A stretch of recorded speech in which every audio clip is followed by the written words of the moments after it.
Well, it's that time to get back to the man cave, my workshop here, and talk about waxing skis. First, it's nice to have a form. You can buy professional forms online. They'll be delivered to you. Amazon has them. But I just remember doing this years ago with a 2x6, and so I did it again. I cut it all out and got it to fit and ready to go. Two types of skis. There's two types of waxing. One is waxing for classic skis, and the other is waxing for skate skis. Classic skis, generally speaking, have a middle area in here that you put on a kick wax, something that will give you grip. My classic skis have the old fish scale, so I don't even have to wax anymore. Got lazy in my old age.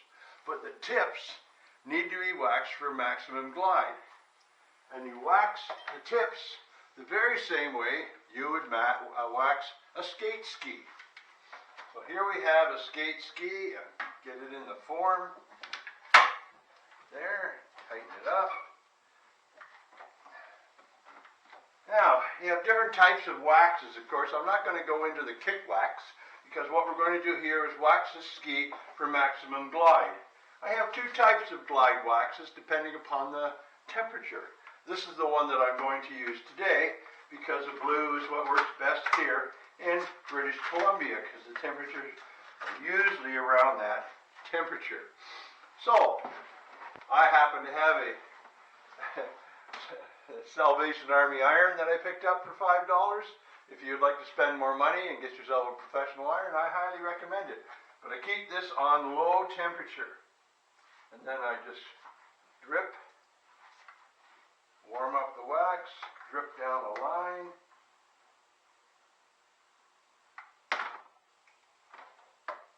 And then come back again.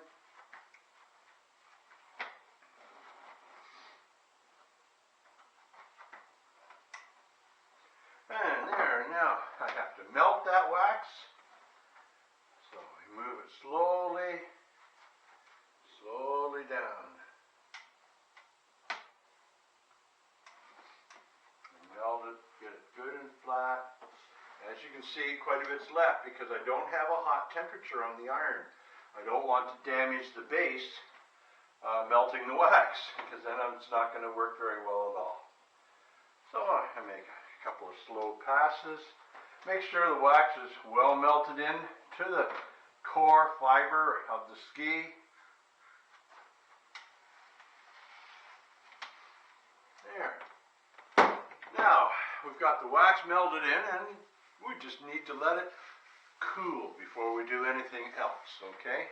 So while we're thinking about the waxing is cooling here, I thought I'd talk to you a little bit about equipment. Now we talked a bit before about skate skis and how they have a different binding than classic skis that helps with the sideways motion. And then the boot to go with that, it has a special thing in here to catch that. And then that gives you that extra grip. So then it sits on like that very nicely. Now, classic skiing is a different boot. Classic skiing has a boot that actually bends more in here because you need that with your forward motion all the time. And then the binding on a classic ski, of course, is different from the skate ski because you don't need that sideways, and it just sits on very similar to the skate ski, and that's what we have there. Now, if you're going to do skate skiing, you're going to need a pole, and the pole needs to be, see how long they are on me? Up here around my cheeks and eyes. Good length of pole, because that helps with the skate skiing. Classic skis, the poles are a little bit shorter. They're right here, just above my armpits. So those are the two things to keep in mind when you're buying poles or getting skis. Of course, the people at the stores or resorts where you're buying the product from are well versed in what's best for you. So I think it's best that you go and talk to them. Okay, now we've let this dry, and I have this fancy little tool here, and it's not done to clean out the middle.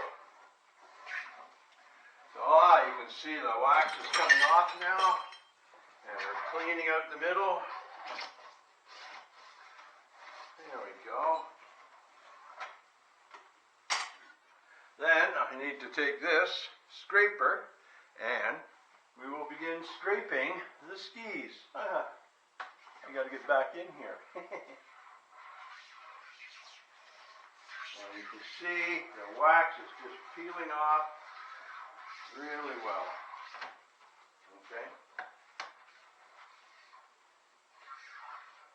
You want to get all that wax scraped off because the wax that we do want is inside the base. It melts into the fiber of the base. So there we are. Just make sure we've got everything nice here. Get it all off really well.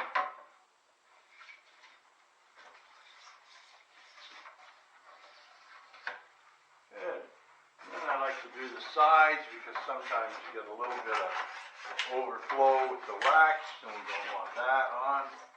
So we scrape up the sides and clean them up. And then we take the good old brush here and brush it in the direction that the ski goes. So I want the fibers going the same way. I give it a good brush.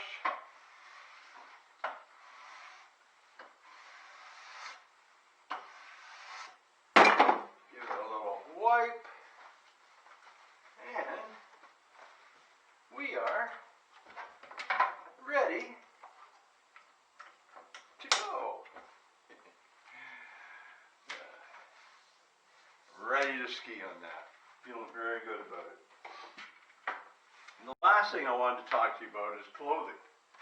I have these big claw mitts for cold temperatures and more of a sporting glove for when it's not quite so cold. Wearing right now, I'm wearing a Lou Garneau jacket. I have a black undershirt on. You like to keep the layers as thin as possible. For pants, I often just wear tights. And if it's cold, I have a special undershirt as well. This is a really good one made by Kraft, and the front has a different layer of fabric on it to keep the cold wind off you when you're skiing. It's quite nice to have in those cold days. And then I have a overshirt to wear on top of the undershirt. And last but not least, I have one more jacket that I like to wear.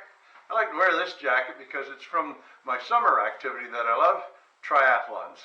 Being an assistant coach with the Abbotsford Triathlon Club, which is near my city of Chilliwack, is a real honor for me, and I've met some fantastic people doing it. So, a little plug for that.